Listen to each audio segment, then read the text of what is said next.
Hello, this is a video showing how I fitted my 7-inch action figure into the Axial SCX10-3 Early Bronco. So the body on this Bronco is a bit of an odd size, and I found it difficult trying to find a figure that fitted directly into it without any adjustment.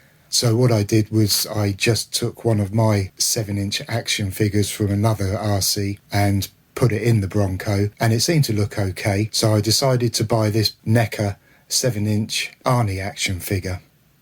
When I first put it in, you can see from this picture that it looks okay, but his arms are too short to reach the steering column. So that left me with a couple of options.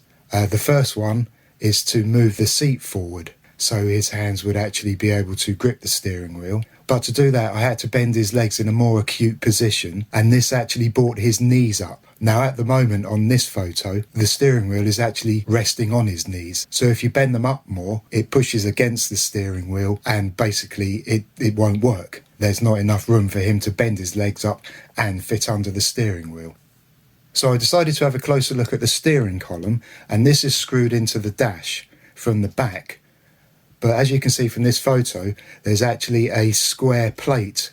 Now this is all one moulding, and the plate has a hole so you can put a screw in the back of the dash into the column. But the plate also has a plastic pin moulded to the back of it, which locates into a hole in the dash, which stops the whole thing from swivelling around.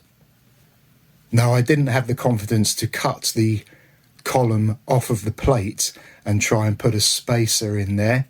So my idea was to make a spacer to go between the back of the steering wheel and the rest of the column. And to do this, I've used some heat shrink and some 6mm metal tube and a longer screw. Now the steering wheel actually unscrews from the front of the column. So the first thing I did was to put the steering wheel into Arnie's hands, and then I put the screw through the hole, and then that gave me a measurement for the length of tube and heat shrink I would need, which I then cut to size. I will point out, however, that when you measure your heat shrink, take into consideration the convenient groove in the back of the steering wheel, which the heat shrink slides into, which helps to keep it in a uniform shape when you screw it in position. So here it is installed, and although not the most scale looking of steering columns, it is a quick and easy fix for your 7-inch action figure.